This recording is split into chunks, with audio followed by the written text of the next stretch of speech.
အားလုံးပဲမင်္ဂလာပါဒီနေ့မှာတော့စိတ်စေရပါဘောเนาะတက်မဲ့အများကြီးလွှမ်းမိုးမှုဆိုတဲ့အကြောင်းအရာလေးနဲ့ခေါင်းစဉ်ပေးထားပါတယ်ဆိုလိုချင်တာကကျွန်တော်တို့ဒီကတော့ကျွန်တော်ဆိုလိုချင်တာတော့ target ထားလုံနေပေါ့เนาะဒါပေမဲ့အခုခေတ်မှာကျတော့ကျွန်တော် social media လေးเนาะဒါပေါ်လာတဲ့အခါဖုန်းတွေကလည်းလူတိုင်းသုံးနိုင်တယ်အဲ့ချိန်မှာကျွန်တော်တို့ရဲ့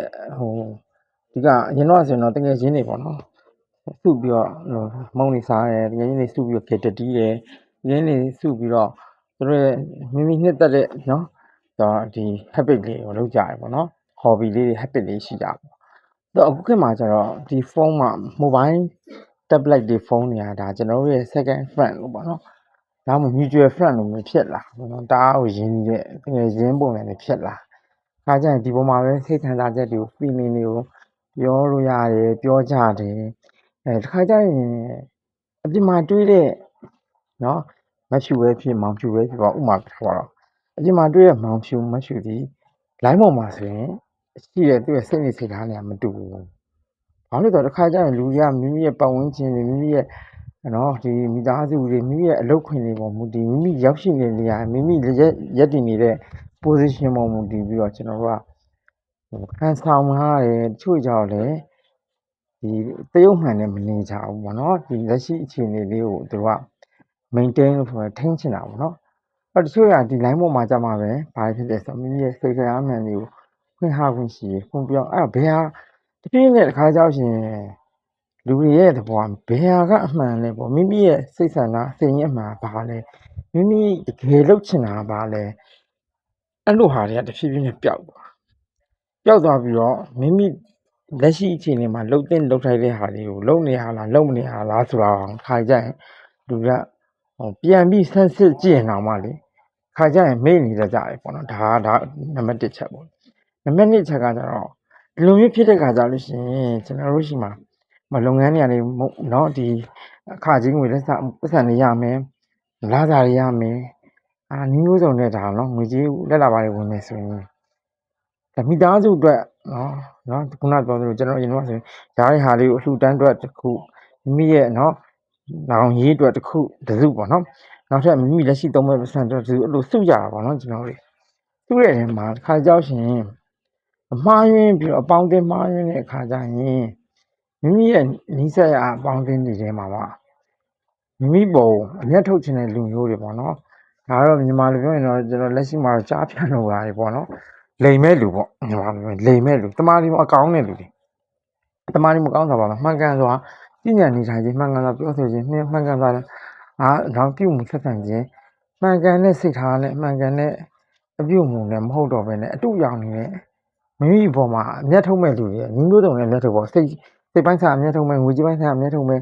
ခံစားချက်ပိုင်းဆိုင်အမျက်ထုတ်မဲ့ပြီးရင်နောက်ထပ်ဘလောက်တိဆုံးဆိုတော့မိမိရဲ့ဘဝကြီးကိုပါအမျက်ထုတ်သွားတဲ့လူတွေရှိတဲ့အတွက်ကြောင့်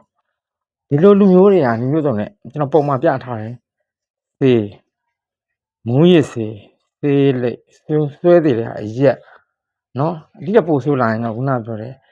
တရားမဝင်ပစ္စည်းတွေပါလာပါတော့တရားမဝင်ပစ္စည်းနံပါတ်4လို့နော်ဒီ ice တို့ WY happy အများကြီးပေါ့ daybreak drugs တွေ color drugs တွေပေါ့နော်ဒါမျိုးတွေလူကိုစိတ်ပေါ့နော်ပြောင်းလဲစေတယ်ပြောမယ်ဆိုရင်တော့နာမည်ကိုခရီးကမူးရစ်ထုံထိုင်းစေတော့မူးရစ်နော်စေဝါဆိုကြတယ်ဘယ်လိုပြောလဲမူးရစ်စေဝါနဲ့စိတ်ကိုပြောင်းလဲစေတဲ့တော့ဆိုတဲ့စကားလုံးမှာပါသွားပြီမူးရစ်မယ်ဆိုရင်ဘာမှတိနာမလုံးကြတော့စိတ်ကိုပြောင်းလဲစေတဲ့တော့ဆိုဟာစိတ်ထားဖြူစင်တဲ့လူဟာစိတ်ထားပဲရုံမာလာမယ်စိတ်ထားတွေမကောင်းဒီဓာတ်တွေမတိုင်ခင်မှာဘာလို့လဲဆိုတော့တေးသားတော့မိမိကိုမိမိယုံကြည်မှုအားနည်းတာလားအကြီးမားတယ်မိမိကိုမိမိယုံကြည်မှုအားနည်းလာမယ်မိမိကိုမိမိနော်ခံစားချက်တွေကတဖြည်းဖြည်းနဲ့ဖြစ်လာမယ်ဒုံမာတန်ပြဖြစ်လာမယ်မိမိနဲ့အတူတူနေနေတဲ့လူတွေမယုံကြည်တော့မိမိနဲ့ခုနပြောလို့ခံစားချက်ချင်းမတူတဲ့လူတွေတူတဲ့လူတွေရဲ့ဝေဖန်မှုတွေပါရောမခံစားနိုင်တော့ဒါမျိုးတွေကဒါအဆိုးအဆုံးပေါ့နော်အဲ့တော့တဖြည်းဖြည်းနဲ့ဓာတ်တွေသုံးလာပြီးရင်အဲ့တဲ့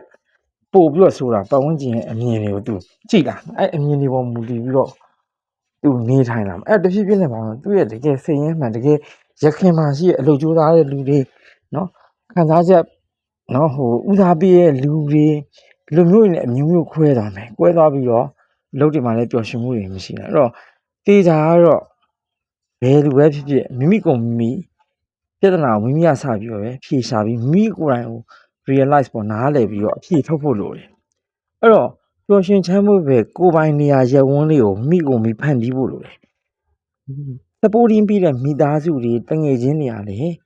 ဘာဖြစ်မလဲပျော်ရွှင်စရာချမ်းမြေ့စရာရက်ဝန်းလေးကိုဖန်တီးပေးရမယ်အမြဲတမ်းတီးရုံးရမယ်စုစည်းရမယ်အဲ့ဒါကြောင့် gathering တွေလုပ်တယ်နော်ဟိုဟာဘယ်လိုလဲအဖွဲ့အစည်းစိတ်ဓာတ်နဲ့လုပ်တယ်ဒါမျိုးတွေဖြစ်လာမှာနော်